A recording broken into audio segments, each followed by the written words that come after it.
So this is a video for somebody looking to get into cycling or to get back into cycling after a long break, and it's just a list of things you don't need to do that. Number one on the list is carbon fibre. You're going to see a lot of these fancy looking carbon fibre frames and bikes in the magazines and online and social media. Carbon is great, it's very light, it's nice to have. It's totally not something that you need. When carbon fails, it can be quite spectacular and quite expensive, if not impossible sometimes to repair.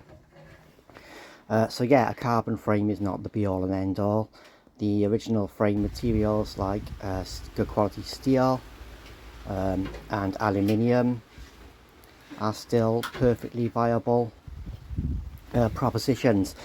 Some aluminium frames now are almost as light as their carbon counterparts, and you often get a better spec of equipment with the aluminium bike compared to carbon. Next up is Lyra, and this one puts a lot of people off cycling. You do not have to wear Lyra to ride a bike. You can wear what you like. You know, these are good, they've got padding in them, they're great for long distance and endurance and racing, but for your average cyclist you can wear what you're wearing. Like at the moment I'm wearing shorts and a t-shirt and some Vans, and you know, you can ride a bike in those things. You don't have to have the carbon to go and ride your bike. Another one that scares people is the clip-in shoes, the special shoes with the clips that lock you into the pedals. This is not something that you need at all to ride a bike. You will see a lot of it.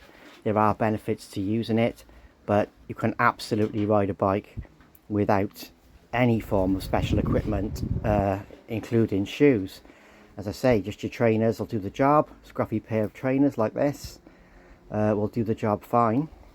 And of course pedals, these are sort of a type of clip-in pedal where you're locked in, but standard pedals that have been around for years, just flat pedals like this, or more modern option there, will do the job absolutely fine.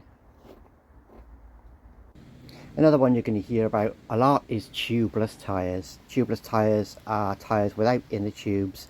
You run a liquid inside that seals punctures automatically. Again, super nice to have. It works most of the time, not all of the time, and the solution, if it doesn't work, is still the good old-fashioned inner tube. And for most people, the good old-fashioned inner tube is the answer. It still does the job just fine. They've been around for years. You know, they're lighter than they've ever been, they're better than they've ever been, and there's no need to use anything else really. Along the same lines is wheel size. Modern bikes are 29, but 26 and 27.5 works just fine.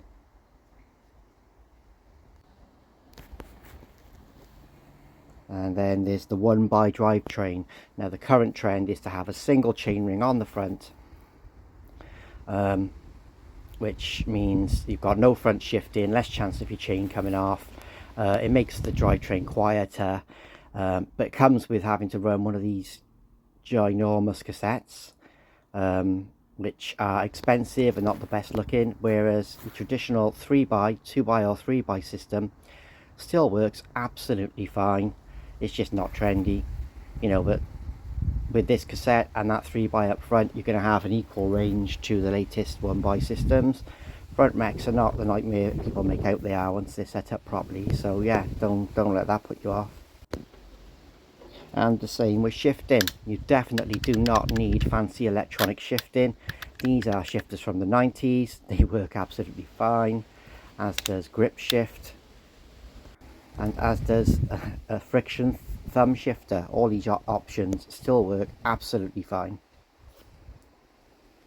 Disc brakes. Most modern bikes you'll see now with either a cable or hydraulic disc brake. Again, not needed. Rim brakes and V brakes and even the old cantilever brakes work absolutely fine for most applications, unless you're kind of, you know, racing mountain bikes. It's not really a necessity at all. Then the next thing is a new bike. You definitely don't need a new bike. All of these old bikes I'm showing you here are perfectly usable. You don't need to follow trends. Gravel is the latest trend, but it'll be something else in 6 months or a year's time. Just ride what you like, even if that's a unicycle. Yeah, just ride what you like and enjoy yourself. Don't worry about following trends. They change every 5 minutes. There'll always be something new. Your bike will always be out of date 18 months after you buy it, according to trends, but it won't be any less usable. So there you go. As a summary, ride what you like.